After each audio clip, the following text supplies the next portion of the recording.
A paz do Senhor, irmãos e irmãs, aqui é o evangelista Roberto Rocha.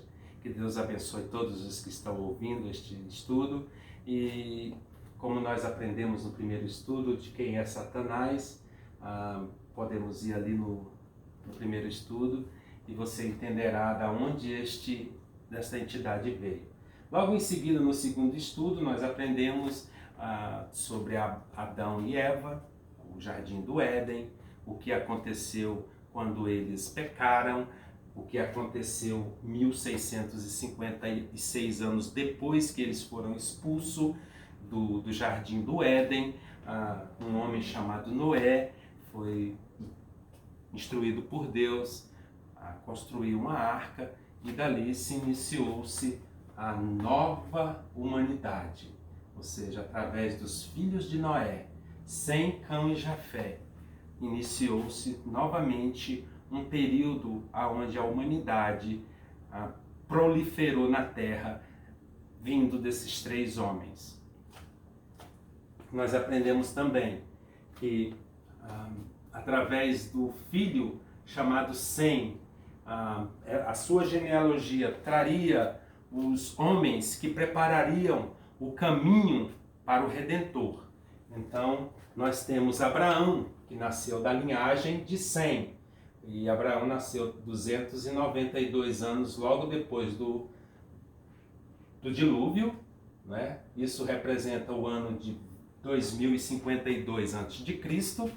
E logo em seguida temos Abraão, aí depois vem Isaac, Jacó, José, né? Isso tudo são nomes que nós, mesmo quem não conhece a Bíblia, já ouviram falar. Mas hoje nós vamos falar de um homem que é conhecido no mundo todo, mesmo por aqueles que não conhecem a Bíblia também. Mas esse é conhecido muito mais, acredito, que se chama Moisés. Moisés nasceu 350 anos depois que o pai e os irmãos de José vieram viver no Egito. Daquele dia em diante contou-se 430 anos, que seria o Êxodo. E Moisés nasceu 350 anos, logo após eles entrarem no Egito para viver. Foram 70 deles que José trouxe e cuidou deles ali. Então, após o nascimento de Moisés, ele viveu 40 anos dentro do palácio, sendo instruído nos costumes do povo egípcio. Possivelmente estudou nas melhores faculdades da época, né? Teve os melhores professores. E também uma curiosidade, que quando ele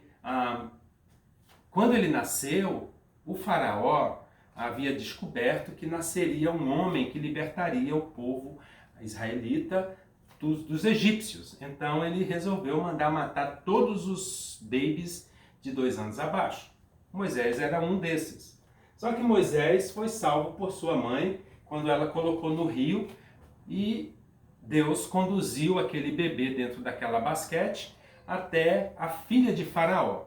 A filha de Faraó, por sua vez, tomou o bebê, adorou o bebê, gostou do bebê e resolveu criá-lo. É claro que permissão do Senhor, e ele cresceu dentro do palácio como sendo o príncipe ali naquele palácio. O Senhor, na sua soberania, reservou a própria mãe de Moisés e sua irmã Miriam para poder cuidar de Moisés. E ela cuidou de Moisés a vida toda, né? Ele, quando tinha 40 anos, ele viu um israelita ser maltratado grandemente e ele se revoltou ali, acabando matando um egípcio, e ele fugiu. E sabemos que tudo isso foi um propósito do Senhor para que ele pudesse sair daquela terra. E ele ficou outros 40 anos fora. Foi aonde ele conheceu sua esposa, foi aonde ele teve uma nova escola, que agora seria realmente como pastor, né? Ele pastoreava os rebanhos ali. Então Deus colocou tudo de uma maneira para que ele fosse preparado para vir e libertar o povo do Egito. aos 80 anos, ele foi chamado pelo Senhor e nós já conhecemos a história, muitas pessoas conhecem a história, porque inclusive no cinema tem muitos filmes a respeito de Moisés, um pouco diferente da escritura, mas de uma certa maneira geral, foca no propósito que Moisés tinha. Mas, quando falamos em Moisés, eu quero salientar que existe algo que as igrejas evangélicas não pregam e que deveriam ensinar, porque é de muita importância para que nós entendamos e saibamos desses assuntos. Porque como nós somos encorajados a dizer e acreditar que a Bíblia é toda a palavra de Deus, que ela é verdadeira, que ela é a palavra de Deus, que nós devemos aprender tudo que está nela, o que vamos falar aqui está na Bíblia. Então devemos aprender, devemos entender, para criar uma base melhor, para aumentar a nossa fé, para entender o propósito de Deus de uma forma melhor. Ok? Então esse é o meu trabalho aqui.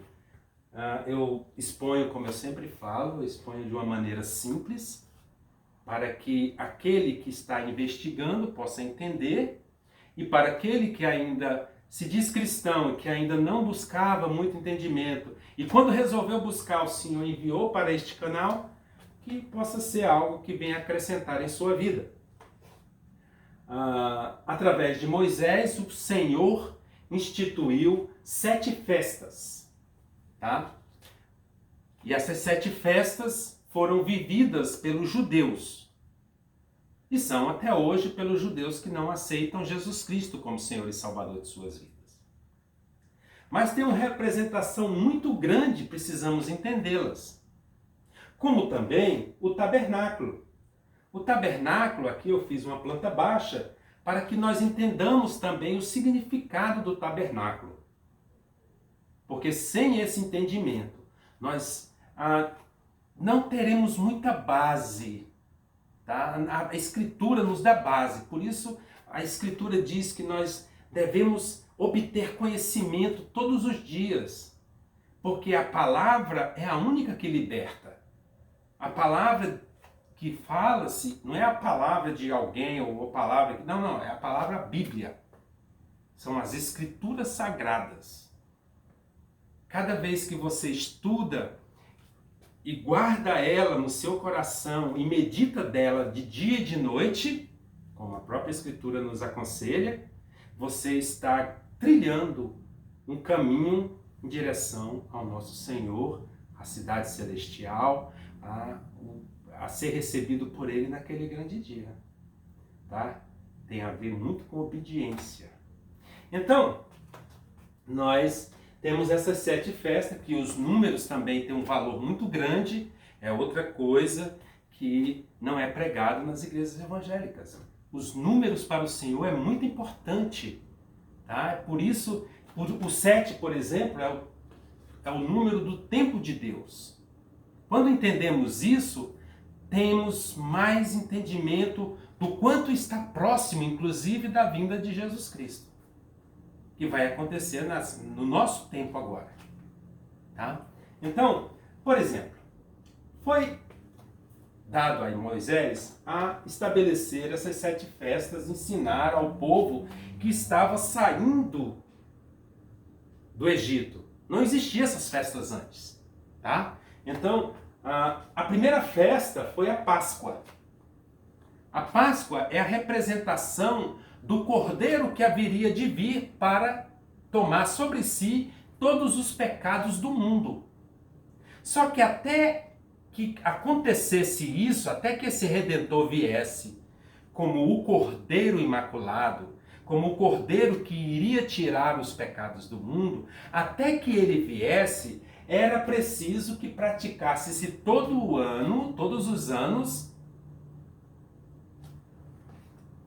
a Páscoa. Porque a Páscoa era a representação do que iria acontecer. Então, o que o Senhor fez? O Senhor usou animais, especialmente o cordeiro.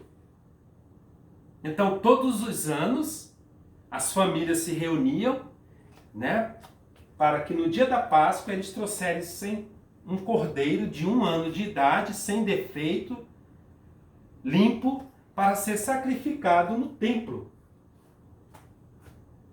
para que seus pecados fossem escondidos. Então, essa representação é exatamente o que a Páscoa representa. Sabe, eles tinham o costume de no dia... O mês de Nissan é o primeiro mês do calendário religioso do povo de Deus. Tá? E o mês de Nissan também é conhecido como mês Abib. Tá?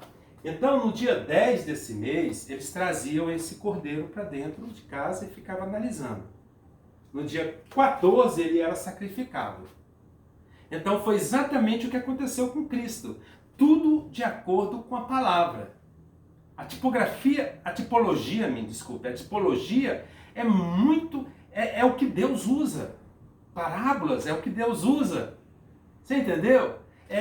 Então, Jesus, quando entrou em Jerusalém, montado no jumento, naquele domingo de Ramos, chamado domingo de Ramos, foi um dia de Ramos, ele estava entrando em Jerusalém no dia 10.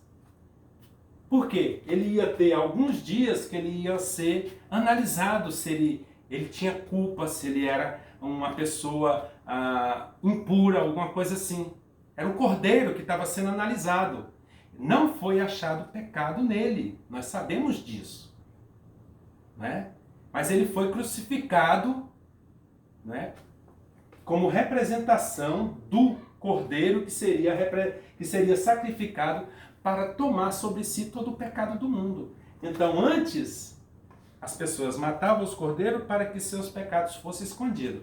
Através de Jesus, um sacrifício só tomou sobre si todos os pecados do mundo. Olha só que maravilha. Se cumpriu ali a Páscoa.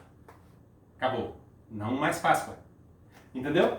Então, os pães asmos, por exemplo. Os pães asmos é uma representação de uma comida sem pecado, de algo sem pecado, não uma comida, de algo sem pecado. Por quê? A levedura leveda a comida, faz estragar. E sem o fermento, sem a levedura, aquilo não estraga. Então essa é uma representação de Cristo quando morre e vai ao mundo espiritual, ele não sem pecado, vai apresentar-se como o Salvador do mundo. Tá? Isso é maravilhoso. E é exatamente o que eles são pedidos a fazer. Os pães, a partir do primeiro dia da Páscoa, nenhum fermento pode estar na casa do povo de Deus. Olha só, é uma representação linda. E depois vem a primícia.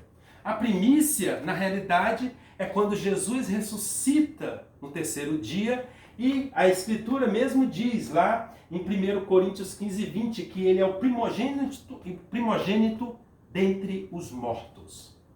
Ele é o primeiro a ressuscitar num corpo glorificado, e através da Escritura ele nos promete que nós teremos um corpo glorificado se estivermos nele e estivermos firmes até o fim, perseverando até o fim. Então, as primícias é uma representação da ressurreição de Cristo.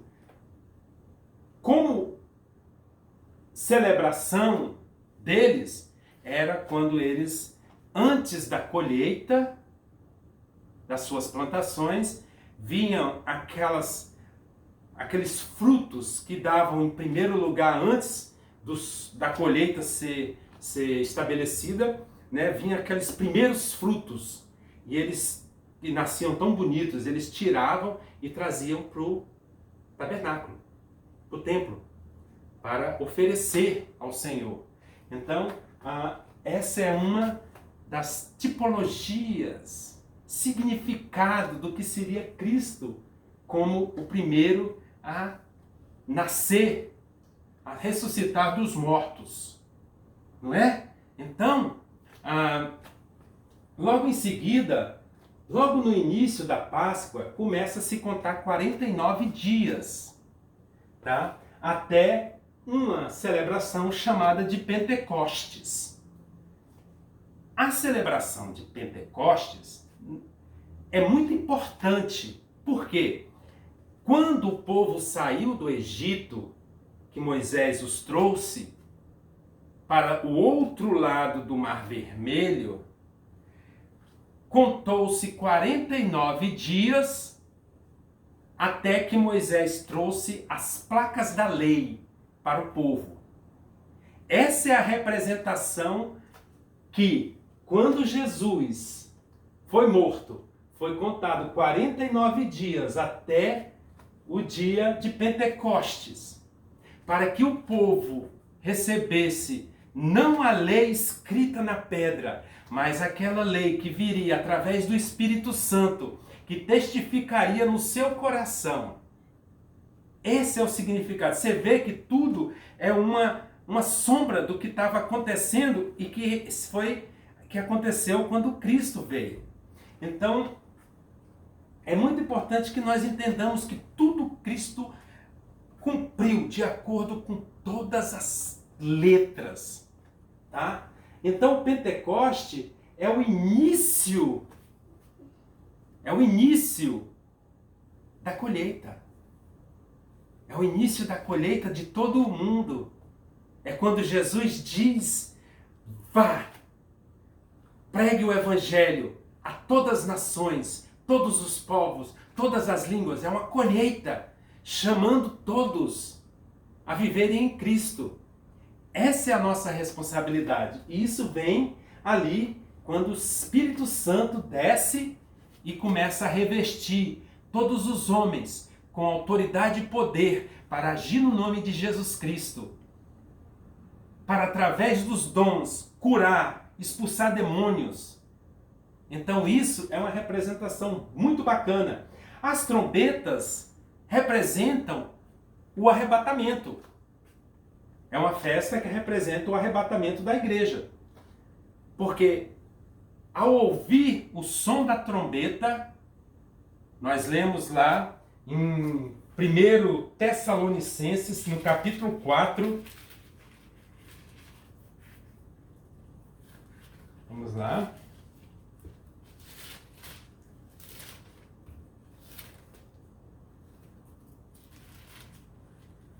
Primeiro Tessalonicenses, capítulo 4, diz o seguinte, no versículo 13, versículo 14: porque se cremos em Jesus que morreu e ressuscitou, assim também creremos que ele dorme e Deus nos tornará a trazê-lo nele. Vai aqui, tá, peraí, 13, 14...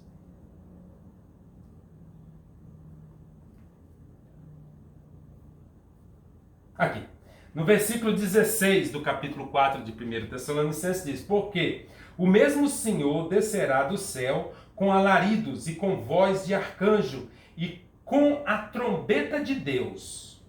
Os que morreram em Cristo ressuscitarão primeiro.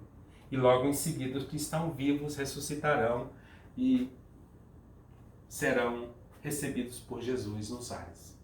É lindo. Então, as trombetas representam exatamente o toque da trombeta para o recolhimento da igreja de Deus, do povo de Deus.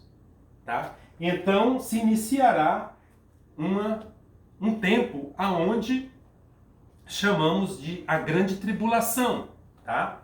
E essa grande tribulação é para que o povo judeu seja remido dos seus pecados, de ter negado Jesus Cristo, e possam aceitá-lo como Senhor e Salvador de sua vida.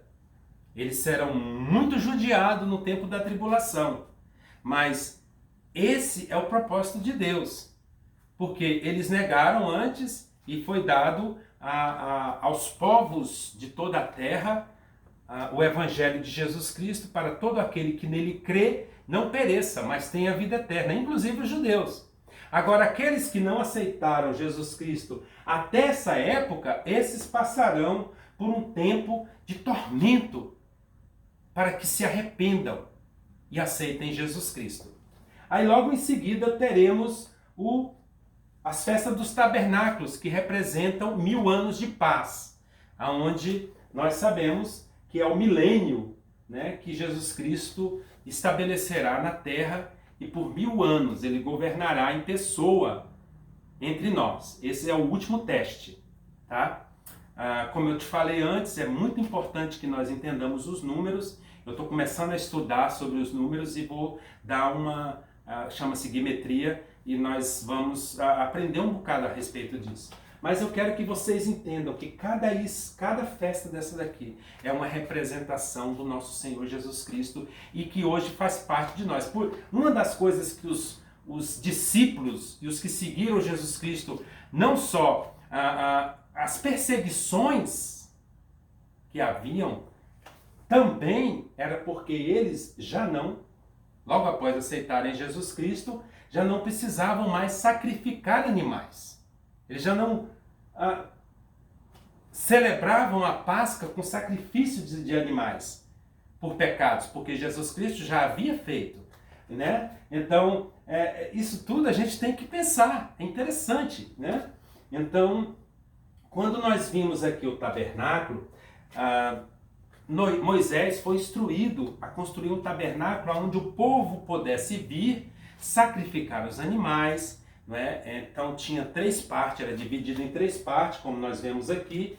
Uma parte era o átrio, a segunda parte era o lugar santo e o terceiro lugar era o lugar chamado Santo dos Santos. Eu quero que você entenda muito bem isso, porque isso aqui tem a ver conosco e com Jesus Cristo, tá? Quando Moisés foi instruído a construir, era o Senhor ensinando ao povo como ser santo, como guardar os mandamentos, como viver pela fé. Então,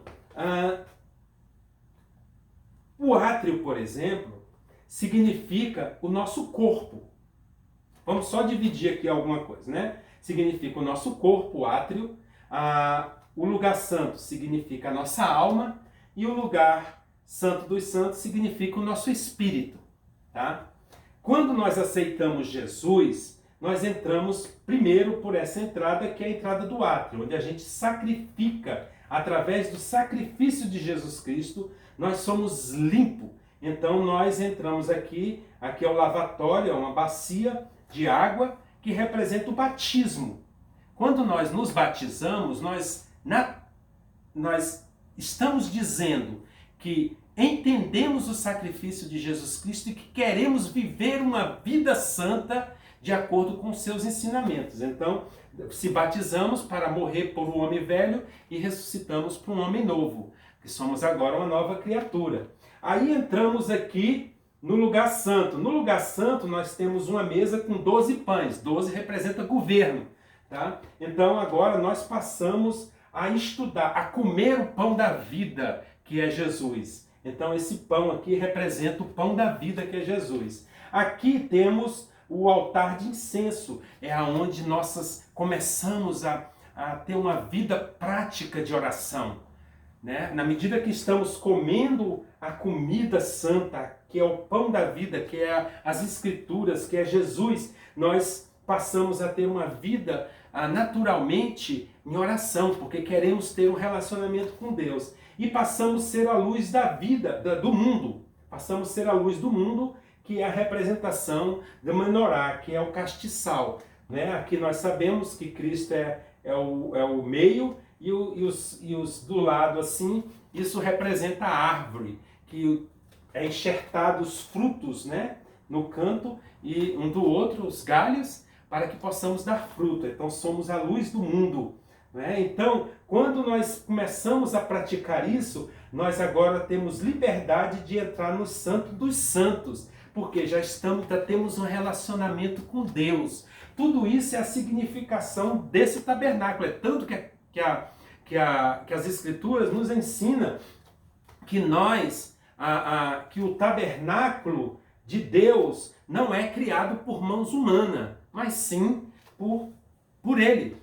Não é? Então, Jesus é o nosso tabernáculo humano. Ele é o sumo sacerdote através, segundo a ordem de Melquisedeque. Nós somos o templo do Espírito Santo, ou seja, Deus habita em nós. Nessa época, Deus vinha e habitava uma vez por ano aqui, né? Ele descia a sua glória no Santo dos Santos. Agora, é constantemente, se você realmente tem uma vida ali, santa, uma vida buscando o Senhor, uma vida com relacionamento, uma intimidade com o Senhor. Então Ele está em você, habitando em você através do Espírito Santo. Não é lindo? Então tudo isso era uma representação do que viria a ser Jesus Cristo em diante.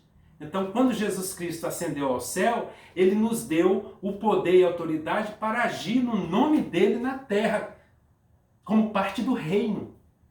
Não é lindo? Então, nós agora somos este templo de Deus na terra.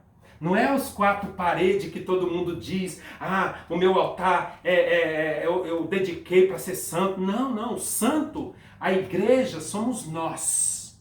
Os lugares aonde nós nos reunimos deve ser um lugar onde se reúnem as pessoas que estão buscando, que buscam o Senhor, que estão aprendendo sobre o Senhor, que se edificam um ao outro, para que num só pensamento, num só propósito, possamos caminhar em direção a Jesus. Nos fortalecer um ao outro. Né? A própria Escritura, lá em Hebreus, por exemplo, nos ensina que nós, que veja bem, é muito linda essa Escritura. Procuremos, pois, entrar naquele repouso que é Jesus Cristo, para que ninguém caia no mesmo exemplo de desobediência. E se você não está em Cristo, você está em desobediência, né? Porque a palavra de Deus é viva, né? Então, e eficaz e mais penetrante do que qualquer espada de 2 gumes.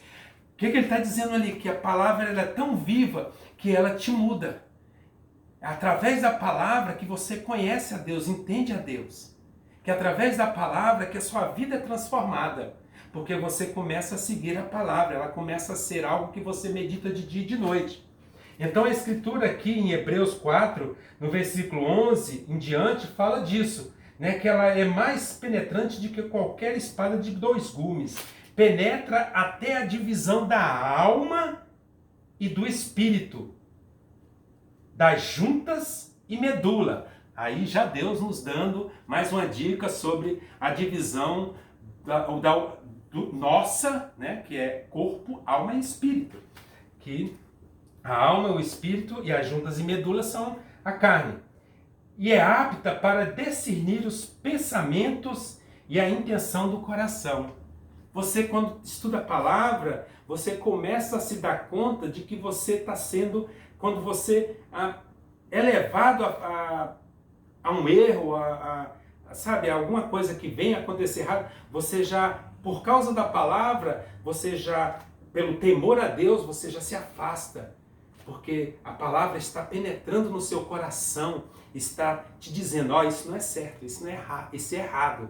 Você entende? É lindo demais. Então, por isso que eu aconselho todos nós a aprendermos a palavra diariamente. Diariamente. Porque um relacionamento só vai se fortalecer se você alimentá-lo diariamente. Tá bom? Então eu vou estar acabando, porque nosso tempo já está um pouco mais longo do que os outros estudos. O versículo 13, para finalizar, diz: e não há criatura alguma encoberta diante dele, do Senhor. Antes todas as coisas estão nuas e patentes aos seus olhos, os olhos de Deus, daquele com quem temos de tratar. Nós todos iremos nos apresentar diante do Senhor.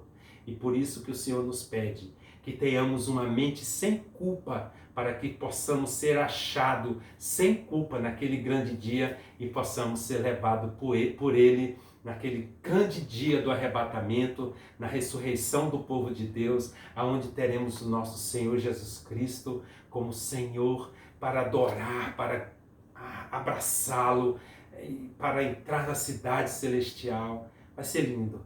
Eu te convido a fazer parte dessa família, porque se você não faz parte dessa família, você se arrependerá muito, porque sua vida você vai morrer e vai ser levado a um sofrimento eterno. Não queremos isso para você. Que Deus te abençoe muito, que Deus abra seu coração, que o Espírito Santo encontre espaço para testificar tudo que foi ensinado aqui, no nome de Jesus Cristo. Amém.